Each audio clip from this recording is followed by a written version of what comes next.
कि आप मध्यम वर्ग का हितैषी बताते हैं खुद को, तो शर्म नहीं आती है? खुद को धार्मिक कहने वाली सरकार भगवान श्री कृष्ण के प्रिय खाद्य पदार्थों दही और मक्खन तक पर जीएसटी लगाती है। जिंदा रहते हुए जनता से हर चीज पर टैक्स वसूलने वाली ये सरकार कम से कम मरने पर तो लोगों को बख्श देती। ये उनका असर है कि आपको मखाना बोर्ड बनाना पड़ा, वरना तो आप मैखाना बोर्ड बनाने वाले लोग हैं। रिश्तों की ये नाजुक डोरें तोड़ी थोड़ी जाती हैं, अपनी आंखें दुखती हो तो फोड़ी थोड़ी जाती हैं। कि जब वो किचन में सब्जी बनाने के लिए कढ़ाई में तेल डालती है तो उसके साथ उसके आंसू भी गिरते हैं। और दूसरी तरफ हमारे प्रधानमंत्री जी खड़े हैं जो बेड़ी और हथकड़ी लगा करके लाए गए बेटों के अपमान पर एक शब्द नहीं बोल रहे हैं। वो अब तिजारती पहलू निकाल लेता है, मैं कुछ कहूं तो तराजू निकाल लेता है, मैं इसलिए भी तेरे फन की कद्र करता हूं तो झूठ बोल के आंसू निकाल लेता है। धन्यवाद सभापति महोदय। कभी सुदामा पांडे धूमिल जी ने कहा था कि एक आदमी रोटी बेलता है, एक आदमी रोटी खाता है, एक तीसरा आदमी भी है जो न रोटी बेलता है न रोटी खाता है, वो सिर्फ रोटी से खेलता है। वो तीसरा आदमी कौन है? मेरे देश की संसद मौन है। सभापति महोदय, वो भी क्या दिन थे जब संसद में देश का बजट पेश होता था तो देश की सड़कें ठहर जाया करती थीं। रेल बजट पेश होता था तो लोगों की उम्मीदें रेल के डिब्बों की तरह पटरियों पर दौड़ने लगती थीं। पूरा देश धड़कने रोक करके वित्त मंत्री और रेल मंत्री को सुना करता था। अफसोस, अब बजट पेश हो जाता है, मीडिया चैनल सरकार का महिमा मंडन करते हैं और बेचारी जनता बजट के आंकड़ों के शब्द जाल में उलझी हुई महीनों बाद समझ पाती है कि उसका तो फिर से कट गया। सभापति महोदय, पिछले 2 साल अमृतकालीन बजट पेश किए गए और इस बार एक नई शब्दावली गढ़ी गई है, तुष्टीकरण बनाम संतुष्टीकरण का बजट। सभापति महोदय, सुनने में कितना अलंकारिक लगता है ये शब्द। सोच रहा हूं देश की वित्त मंत्री और प्रधानमंत्री जी से पूछूं कि आखिर किसकी संतुष्टि? जिस बजट में मनरेगा के लिए 1 रुपए की बढ़ोतरी ना हो, वही पुराना 86,000 करोड़, जबकि पहले ही 9,754 करोड़ का घाटा हो, जिस मनरेगा से करोड़ों मजदूरों के घर में चूल्हा जलता हो, उस मनरेगा में काम करने वाले गरीब मजदूरों के लिए अगर आपके खजाने से 1 रुपया भी इजाफी नहीं निकल सका तो भला कौन संतुष्ट हुआ साहब? इस देश का गरीब मजदूर या आपके उद्योगपति दोस्त? वो जो महाराष्ट्र में लोकसभा और विधानसभा के बीच में 40 लाख मतदाता बढ़ाए गए थे, अरे उन्हीं के लिए मनरेगा का थोड़ा सा बजट बढ़ा देते। क्या उसमें मनरेगा का एक भी मजदूर नहीं था 40 लाख लोगों में? सारे के सारे 12 लाख की छूट वाले से आगे के लोग थे। सभापति महोदय, कल जब वित्त मंत्री जी देश की संसद में भाषण दे रही थी तो वहां मुंबई में कोई गरीब इंसान जब अपनी जेब टटोल करके अपनी मोटरसाइकिल में 1 लीटर पेट्रोल भरवा रहा था तो उस पेट्रोल की कीमत थी 103 रुपया प्रति लीटर। आखिर इतना महंगा पेट्रोल डीजल खरीद के कौन संतुष्ट हो रहा है? इस देश के गरीब लोग या फिर सरकार के चहेते धन्ना सेठ? सभापति महोदय, वित्त मंत्री जी इस बजट को मध्यम वर्ग को संतुष्ट करने वाला बजट बता रही हैं। अरे मैडम, हम आप यहां पर बैठे रहते हैं और वहां बाहर इसी दिल्ली में 1 लीटर दूध, चाहे वो अमूल का हो या फिर मदर डेयरी का हो, उसकी कीमत 73 रुपए लीटर है। इतना महंगा बेच करके कौन संतुष्ट हो रहा है? गरीब जनता या आपके धन्ना सेठ दोस्त? सभापति महोदय, इस सरकार का बाजार और महंगाई पर कोई नियंत्रण नहीं रह गया है। चाहे देश में लहसुन 400 रुपए किलो बिक जाए, टमाटर 100 रुपए किलो बिक जाए, प्याज का दाम सुनकर आंखों में आंसू आ जाए, लेकिन वित्त मंत्री महोदया बजट में महंगाई का मां भी नहीं बोलती हैं।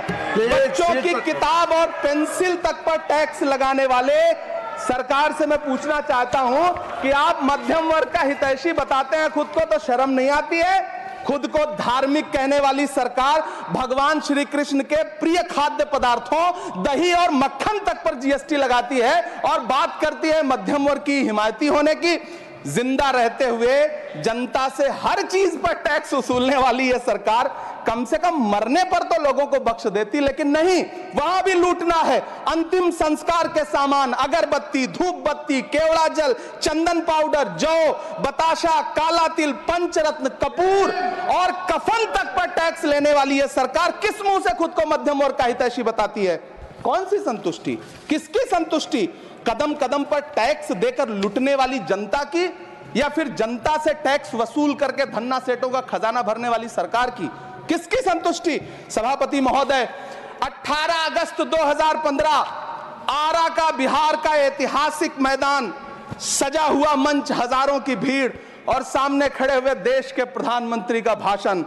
बिहार के भाइयों बहनों, आज मैं बिहार के लिए पैकेज की घोषणा कर रहा हूं। 50,000 करोड़ कर दूं कि ज्यादा कर दूं? अखिलेश भाई, 60,000 करोड़ कर दूं कि ज्यादा कर दूं? 70,000 करोड़ कर दूं कि ज्यादा कर दूं? 80,000 करोड़ कर दूं कि ज्यादा कर दूं? चलो, मैं बिहार को 1.25 लाख करोड़ का पैकेज दे रहा हूं। 10 साल हो गए सभापति महोदय, वही ढाक के 3 पात। बिहार आज भी विकास की बाट जोह रहा है। भाषण आज भी प्रधानमंत्री जी के यूट्यूब चैनल पर सुना जा सकता है। जो झूठ बोल के करता है मुतमईन सबको, वो झूठ बोल के खुद मुतमईन नहीं होता। सभापति महोदय, ये तो राहुल जी का असर है। कौन सा शब्द सर, कौन सा शब्द? झूठ। ठीक है सर, मिथ्या बोल करके, जो मिथ्या बोल के करता है मुतमईन सबको, वो मिथ्या बोल के खुद मुतमईन नहीं होता। ये राहुल जी का असर है। जो मखाना बोर्ड की घोषणा हुई, अखिलेश जी आपको याद होगा, भारत जोड़ो न्याय यात्रा में 30 जनवरी 2024 को बिहार के रंगभूमि मैदान में राहुल गांधी जी का पूर्णिया में भाषण था और उसमें मखाना को लेकर उन्होंने आवाज उठाई थी।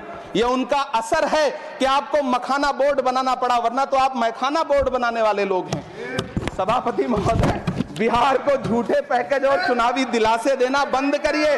आज भी जब कोसी में बाढ़ आती है तो पूरा सीमांचल बर्बाद हो जाता है। मैंने उस तबाही को अपनी आंखों से देखा है। 2016-17 की बाढ़ में अपने इन्हीं हाथों से राहत सामग्री बांटी है मैंने। अगर सच में बिहार के लिए कुछ करना चाहते हैं तो बिहार को बाढ़ से बचाने का प्रबंध करिए। पूर्णिया एयरपोर्ट 10 साल से बाट जो रहा है, घोषणा 2014 में हुई, बन के आज तक तैयार नहीं हुआ। अलीगढ़ मुस्लिम विश्वविद्यालय का किशनगंज सेंटर बजट के अभाव में दम तोड़ता जा रहा है। मैंने पिछले बजट सत्र में भी आवाज उठाई थी। आज फिर वित्त मंत्री जी से अनुरोध करना चाहता हूं, दामन फैला करके, कि अलीगढ़ मुस्लिम विश्वविद्यालय का किशनगंज सेंटर बन जाने दीजिए। आखिर कौन सी नफरत है? यह मुल्क हमारा भी है। इस मुल्क की मिट्टी में हमारा भी खून पसीना शामिल है। हमसे इतनी भी क्या नफरत? रिश्तों की ये नाजुक डोरें तोड़ी थोड़ी जाती हैं। अपनी आंखें दुखती हो तो फोड़ी थोड़ी जाती हैं। सभापति महोदय, अल्पसंख्यक मंत्रालय का बजट काटकर मौलाना आजाद नेशनल फेलोशिप बंद कर देना, प्री मैट्रिक स्कॉलरशिप बंद कर देना, नई मंजिल योजना बंद करना, धरोहर योजना बंद करना। 2024-25 के बजट में माइनॉरिटी मिनिस्ट्री के लिए 3,183 करोड़ रुपए की घोषणा हुई, लेकिन देश को हैरत होगी कि बाद में समीक्षा करके लगभग आधा कर दिया गया, 1,868 करोड़ रुपए। मैं तो सरकार से पूछना है कि कौन संतुष्ट हुआ? इस देश का अल्पसंख्यक संतुष्ट हुआ या आप संतुष्ट हुए? किसका संतुष्टिकरण? सभापति महोदय, मैं प्रधानमंत्री जी से कहना चाहता हूं कि आप ही ने 1 मार्च 2018 को किंग अब्दुल्ला को, जॉर्डन के किंग अब्दुल्ला को मेहमान बना करके इसी दिल्ली में एक कॉन्फ्रेंस में कहा था कि मैं मुसलमानों के एक हाथ में कंप्यूटर और दूसरे हाथ में कुरान देना चाहता हूं। कंप्यूटर देने की बात तो छोड़िए, पढ़ाई के लिए जो स्कॉलरशिप मिल रही थी उसको भी छीन लिया आपने। किसको संतुष्ट करने के लिए? हम समझते हैं इस साजिश को। आप माइनॉरिटी मिनिस्ट्री का बजट काटते काटते एक दिन मिनिस्ट्री को ही बंद कर देना चाहते हैं। वो जहर देता तो सबकी नजर में आ जाता, सो ये किया कि हमें वक्त पर दवाएं न दी।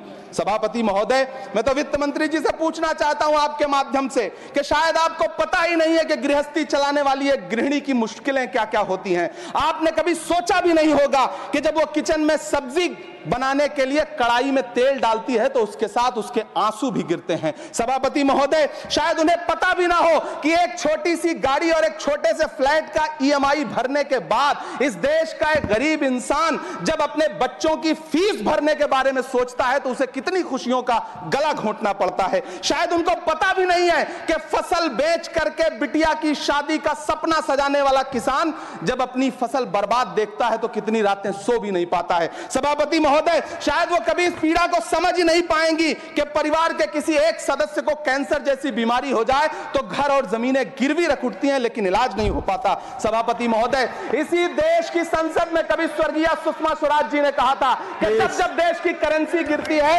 तब देश की प्रतिष्ठा गिरती है। एक तरफ कोलंबिया जैसा छोटा सा देश और उसके प्रधानमंत्री गुस्तावो पेत्रो खड़े हैं, जो कोलंबिया के नागरिकों को हथकड़ी लगाकर लाने वाले जहाज को अमेरिका बैरंग वापस लौटा दे रहे हैं, और दूसरी तरफ हमारे प्रधानमंत्री जी खड़े हैं जो बेड़ी और हथकड़ी लगा करके लाए गए बेटों के अपमान पर एक शब्द नहीं बोल रहे। सभापति महोदय, मैं इतिहास के पन्ने पलट रहा हूं, मुझे दो किरदार याद आ रहे हैं। एक तरफ निक्सन के 7वें बेड़े की धमकियों के सामने लोहे की तरह अडिग इंदिरा गांधी खड़ी हैं, तो दूसरी तरफ खुद ही नमस्ते ट्रंप का नारा लगाते हुए प्रधानमंत्री जी खड़े हैं। मेरे कानों में सुषमा स्वराज जी की आवाज गूंज रही है। बहुत कम बोलने वाले डॉक्टर मनमोहन सिंह ने बहुत ज्यादा बोलने वाले प्रधानमंत्री जी को जब देश की बागडोर सौंपी थी तो $1.58 का था, आज 85 से 87 के बीच में झूल रहा है। इन दिनों रुपए की अहमियत गिरती है तो न तो देश की प्रतिष्ठा गिरती है, ना प्रधानमंत्री की गरिमा। जिस देश में 80 करोड़ लोगों को 5 किलो राशन के लिए कतारों में लगना पड़ता हो, उस देश में यह सरकार 12 लाख तक के टैक्स न लेने के लिए अपनी पीठ थपथपा रही है। हुकूमत इस कदर आवाम पर एहसान करती है, ये आंखें छीनती है और चश्मे दान करती है। सभापति महोदय, महाराष्ट्र का भिवंडी हो, मालेगांव हो, इचल करंजी हो, यूपी का बनारस हो, मुआयमा हो, मुबारकपुर हो, रांची का छोटा नागपुर हो, बिहार का भागलपुर हो, हर जगह बुनकरों की उम्मीदें तोड़ रही हैं, लेकिन इस सरकार के पास उनके लिए कुछ भी नहीं है। मुरादाबाद का पीतल उद्योग, कानपुर का चमड़ा उद्योग, सहारनपुर का लकड़ी उद्योग, फिरोजाबाद का चूड़ी उद्योग, अलीगढ़ का ताला उद्योग, सब सरकारी प्लानिंग से तबाह हो रहे हैं। इन तमाम के बीच सरकारी सपोर्ट से बस एक उद्योग फल फूल रहा है, नोएडा का नफरत उद्योग। सभापति महोदय, जिस देश में 40 से 45% मेडिकल फैकल्टी की सीट खाली हो, वहां बजट में 75,000 नए मेडिकल सीट्स का ऐलान हो रहा है।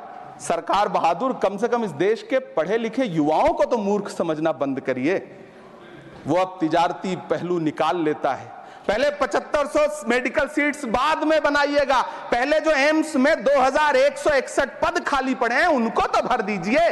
वो अब तिजारती पहलू निकाल लेता है, मैं कुछ कहूं तो तराजू निकाल लेता है। मैं इसलिए भी तेरे फन की कद्र करता हूं तो झूठ बोल के आंसू निकाल लेता है। सभापति महोदय, फिर झूठ आया है, मैं उसे मिथ्या कर दे रहा हूं। शायरी में बार बार आ जाता है, क्या करूं महोदय।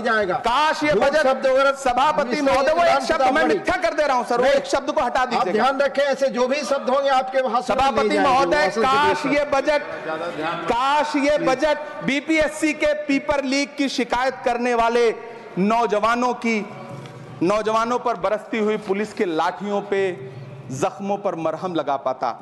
सभापति महोदय, पिछले 80 दिन से 70 साल का एक बुजुर्ग एमएसपी की लीगल गारंटी मांगता हुआ आमरण अनशन पे बैठा हुआ है।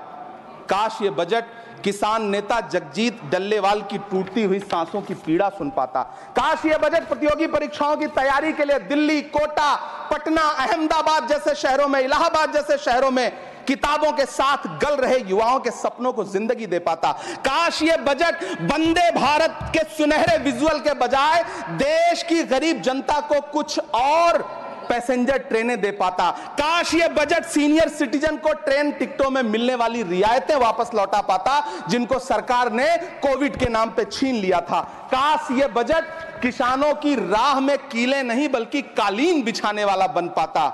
काश ये बजट सरकारी मालिकों को यह समझा पाता कि नेहरू को कोसने से अर्थव्यवस्था नहीं सुधरेगी, उसके लिए डॉक्टर मनमोहन सिंह साहब की अर्थ नीति अपनानी पड़ेगी। पिछले 11 साल से नेहरू जी को कोस रहे हैं, आखिर कब तक कोसिएगा? थोड़ा पंडित नेहरू जी के बारे में पढ़िए, तब पता चले कि पंडित नेहरू की शख्सियत का नाम है। दुनिया का पहला ऐसा राजनेता जिसने अपनी जिंदगी की आजादी के लिए, देश की आजादी के लिए 3259 दिन अंग्रेजों की जेल में बिताए। पंडित नेहरू एक ऐसे महान शख्स जिनके पिता पंडित मोतीलाल नेहरू, जिनकी बहन विजय लक्ष्मी पंडित, जिनके बहनोई पंडित रंजीत सीताराम, जिनकी बेटी इंदिरा गांधी, जिनके दामाद फिरोज गांधी, सब ने अंग्रेजों से लड़ते हुए स्वतंत्रता आंदोलन में जेल काटी, आप किस मुंह से उनकी लकीर छोटी करने की बात करते हैं?